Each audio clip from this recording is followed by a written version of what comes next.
سلام مجدد به همگی. پارت 2 اپیزود 2 سکته. خوش اومدین. آقا سلام، خسته نباشید.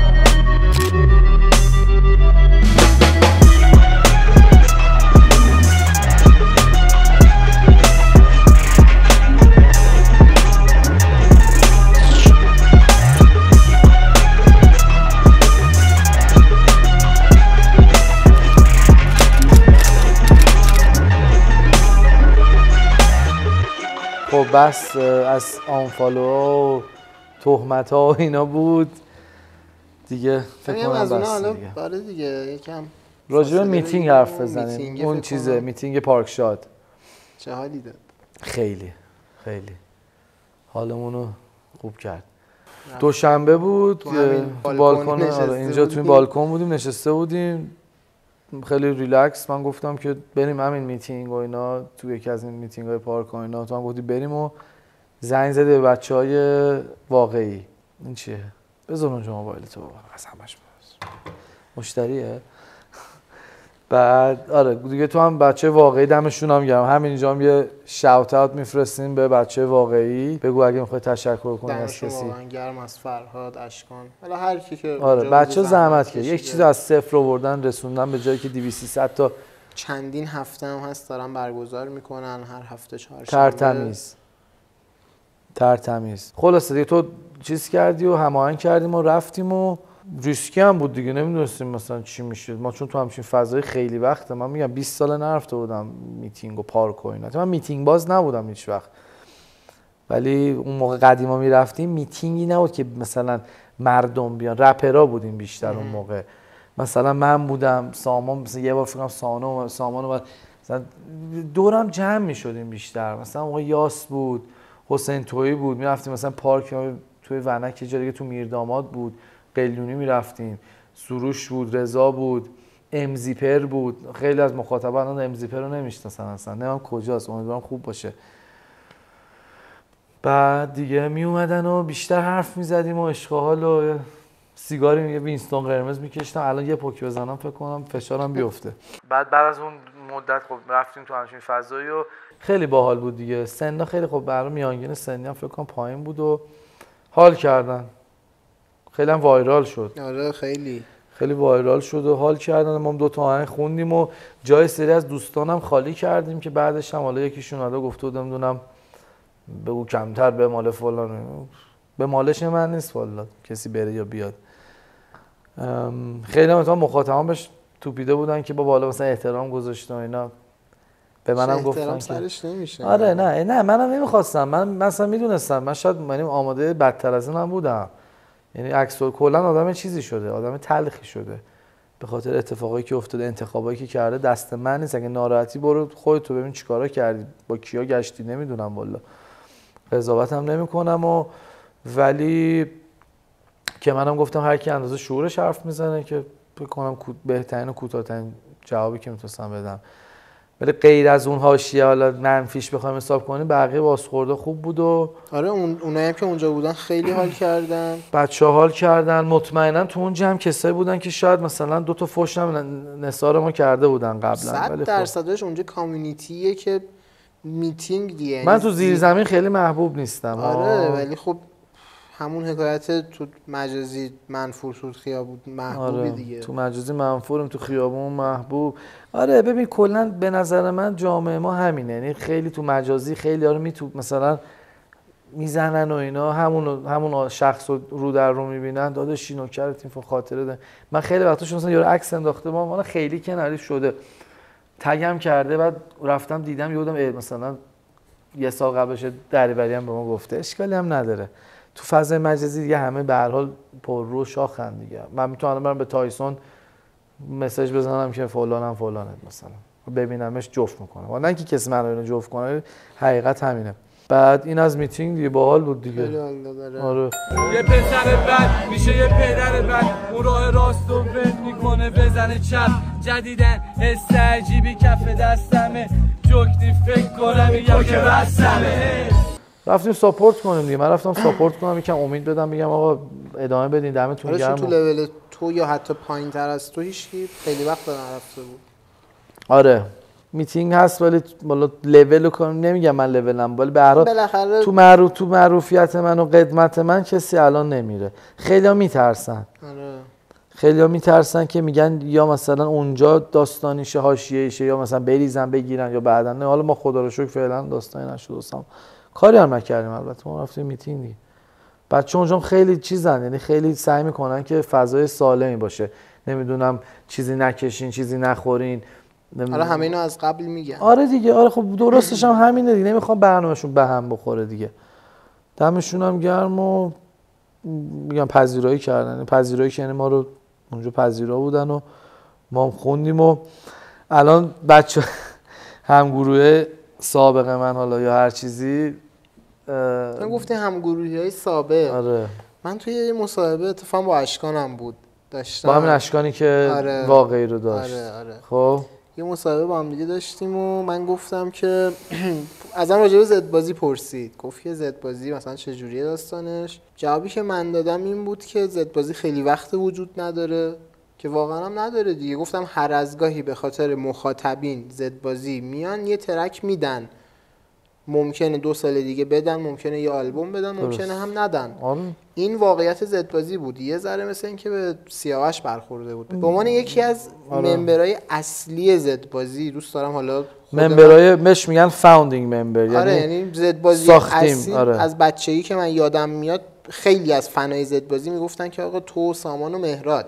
آره خب زدبازی با ما 3 تا شروع شد و بعد حالا سیاوش علیرضا اومدن. نمیخوام به اونا توهین کنم، نه خیلی بهترین، خیلی از بهترین آهنگام با اون 2 تا بوده، خیلی تاثیر خوبی داشتن. ولی خب به اون یکی از فاندرای زدبازی دوست دارم نظر منو بذار بگم نظرمو راجع به زدبازی. ببین الان زدبازی یه گروه به عنوان یه گروه نیست، چون اگه بود که خب بچه‌ها پشت هم بودن. این اگه گروه بود مثلا ما نمیگم اونا پشت ما بودن یا ما، نه اصلا کلا یعنی با هم هماهنگ بودیم. این که هر کی یه جاست و هر کی کار خودشو میکنه و یکی با من بده، مثلا سیاوش و مهراد باش میرن رو استیج تو لندن مثلا داشتیم میگه مثالشو، یکی مثلا شاید یکی به اونا تو مثلا تتل به اونا توهین میکنه، من باش میخونم. منم از این ور به هر حال میدونی، یعنی منم بودم از این کارا کردم، نه که فقط بخوام یه طرفو. پس یه گروه منسجمی نیستش واقعا. الان که از نظر من وجودی دیگه نداره. حالا شاید خیلی فنا ناراحت شن، قلبشون بشکنه، عمو فلان ما بازه خاطره داشتی، خب هنوزم داری. زدبازی دورانی بود یه اسمی. ممکنه بازی روزی ترک تحت تایتل هیچی غیر ممکن نیست. تو برنامه من نیست، الان تو برنامه کاری من نیست ترک زدبازی دادن. فکر کنم تو دیگه بهتر از هر کس دیگه بدونی. سامانم نیست، مهرادم که تنهایی فکر نکنم بیاد بگه زدبازی. میدونیم چی میگم؟ آره دیگه. نه الان ببین، الان ما میگم ما یه دوره کنسرت زد 7 هم چند بار گذاشتیم و زیروتونی بانکی زدبازی بخونه. نه کسی زدبازی دیگه اگه میگم ما نباشیم، فکر نکنم من و سامان اگه دوتامون نباشیم دیگه زدبازی وجود نداره. بچه‌ها وقتی میرن کنسرت الان اسم زدبازی رو واقعا استفاده نمیکنن، اینم حقیقت. یعنی نه تو پوسترها نه تو مثلا تبلیغات، ولی خب یه تو لندن پشتشون نشو زدبازی که خب من و سامان زیاد حال نکردیم با اون حرکت، چون زدبازی نیستون واقعا. یه سری آرتیستن که دارن با هم میخونن دیگه. حالا یکی از تورنتو میاد، یکی از این ور میاد، تهران میاد، اونجوری و جمع میشن و میخونن. یه فعالیت فستیوال طوریه. زدبازی که من و سامان نیستیم قاعدتا فکر کنم مخاطبام همچین نظری داشته باشن. خاطره است بله، یه گروه خیلی باحال بود و دوران خیلی خوبی بود و دیگه الان هر کی مسیراش جداست. یه سری شاید با هم به قول تو کار کنیم تحت عنوان زدبازی، نمیدونم. ولی آره چیزی نیستش که الان، چون گروه، ببین گروه یعنی یه بند دیگه. حالا مثلا BTS مثلا خیلی هم میگن BTS یه سری فن هم داره تو ایران، کم هم نیست، حالا خیلی هم بعدشون میاد. من نظری ندارم. ولی مثلا BTS مثلا نمیبینی یکیشون تنهایی بره کنسرت یا تنهایی ترک بده یا با همن، یا اگه کسی بخواد جداشه میگه من اصلا رفتم از BTS. تو بندهای پاپ، تو بند رپ خیلی نداشتیم آخه تا حالا. تیک تاک بود دیگه یه زمانی. تیک تاک ببین تمام گروه‌ها خود زدبازی بود یه زمانی. ببین یه زمانی زدبازی بود، ولی مثلا یه دوره سامان نبود، ما تحت لیبل زدبازی کار می‌کردیم. مثلا داستان ما مثل من یا می‌خوام مثل من معروف باشه، اونو داستان ما اینا مثلا مهراد و علیرضا بودن، ولی باز تحت لیبل زدبازی بود. آره دیگه اون حالا چینش آرتیستا. آره زدبازی حتما نیست که 5 نفر یا نسیم بود. من نسیم آره. نگفتم، باید بگم که نسیم هم جزء زدبازی بود و اونم خیلی به هر حال خیلی از آهنگای موفق ما کورس میخوند. ترین کورس هیت ترین موزیک. آره نمیشه منکر به هر حال نقش و جایگاهش بود، ولی آره دیگه همیشه زدبازی گروه عجیب غریبی بود دیگه. نمیشه تعریفش کرد که مثلا زدبازی یعنی 6 نفر، یعنی 3 نفر، یعنی 5 نفر، یعنی 4 نفر. ولی الان با اتفاقی که افتاده از نظر من دیگه زدبازی وجود نداره. یعنی زدبازی فقط یه اسم و یه خاطره و یه دورانی از موزیک رپ ایرانه. حالا نظر منو یکی میتونه قبول نکنه، نظر من.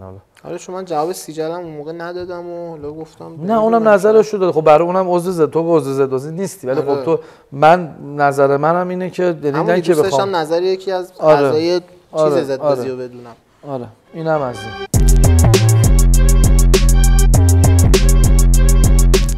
دفعه پیش که ما سکت اپیزود 1 رو دادیم یه سری ایرادات گرفته بودن. یکی این که تو حرف هم میپرن و اینا، خیلی گفته بودن که تو حرف من، حتی منم میپرم تو حرف آدم، ولی خب بیشتر دوست دارن تو رو گوش بدن. آره فکر کنم واسه سعی کردیم اصلاح کنیم. یکم کامنت های ماه قبل رو بخونیم. یه ایراد دیگه هم بود که اصلا گفتن چرا اینو آوردی؟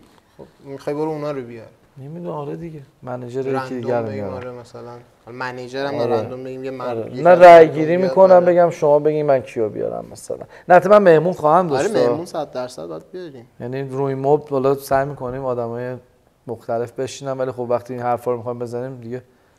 ببین بیشترین توی این کامیونیتی که گذاشته بودی تو یوتیوب زده بودی که مثلا این کامنت هاست. آره خب راجع به چی حرف بزنیم، حالا چند تاشونو بخونم. بیشترین لایک این بود که در مورد تتلو و پیشرو، حسین و مهراد و کلا همه رپرها نظر تو بگو. کلا همه رپرها که خب تا صبح بشتم نظر بدم دیگه. همین اسمایی که آوردید والا دوستای قدیمی من، یه سریاشون باشون خوبم، الان سری نیستم. تک به تک حالا دیگه فکر کنم نظر من نظر اکثر مخاطباست. مثلا خب مهراد خب صداش خیلی خوبه، آرتیست خفنیه. تتل خیلی آدم خلاقیه، یه سبک خودش رو درست کرده. اصلا آرنبی ایران تتلو درست کرده، خیلی آدم خودشه. رضا پیشرو رپر خوبیه، خیلی تکنیکی، خیلی قویه. آدم خوشقلبیه، باش من حال میکنم باش. بعد حسین هم که خیلی رپر خفنیه، استایل خیلی قوی، فلو خیلی قوی و اینکه صدای خیلی باحال. کلا گنگ حسین و دوست دارم که بیشتر ازش کار بشنوم. دیگه کی بود؟ دیگه تتلو، پیشرو، حسین، مهراد، کلا همه رپر. کلا خب بپرس چند تاشونو بهت بگم. یاس مثلا. یاس دوست قدیمیمه، جزء قدیمیاست به هر حال. خفنه، بیشتر باید کار بدن. بیشتر میگم خیلی دوستان بچه قدیمی بیشتر کار بدن. سروش به عنوان یکی از قدیمی تریناست و اینکه کاری به مسئله اعتقادی، چون بحث عقاید و نمیدونم اختلافات سیاسی رو بعد بشینیم خیلی طولانی حرف بزنیم راجبش.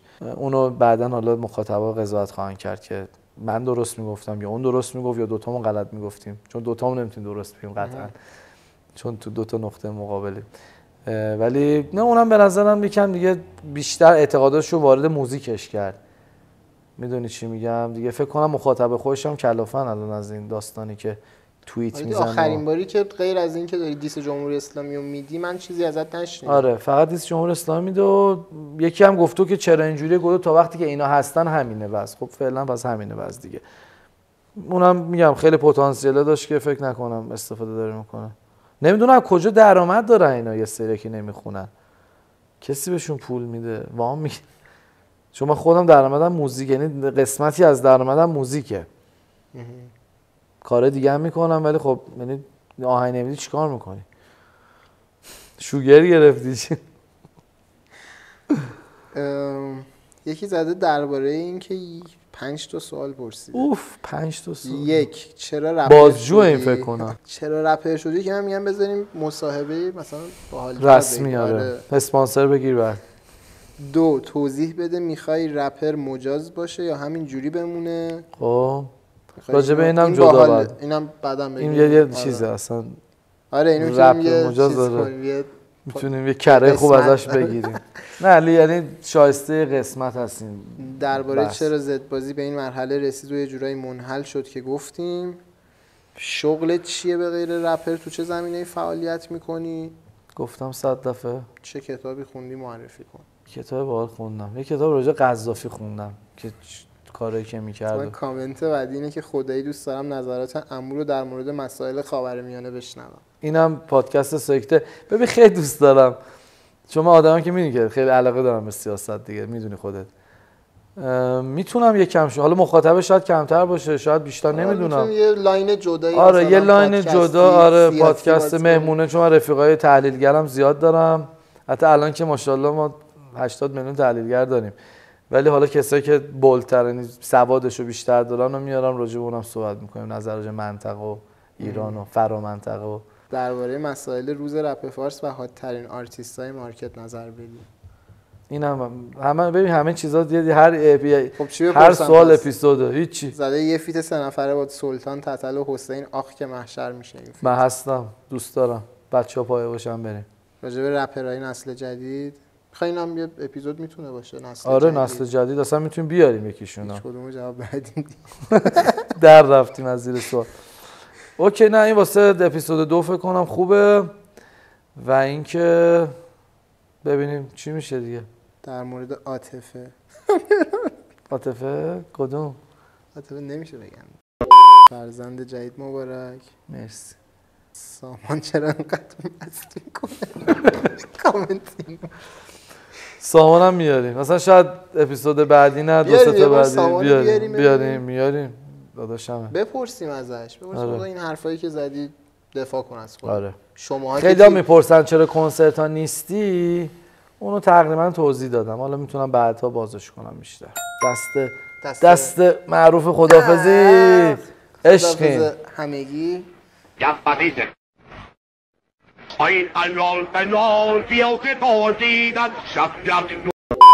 چاک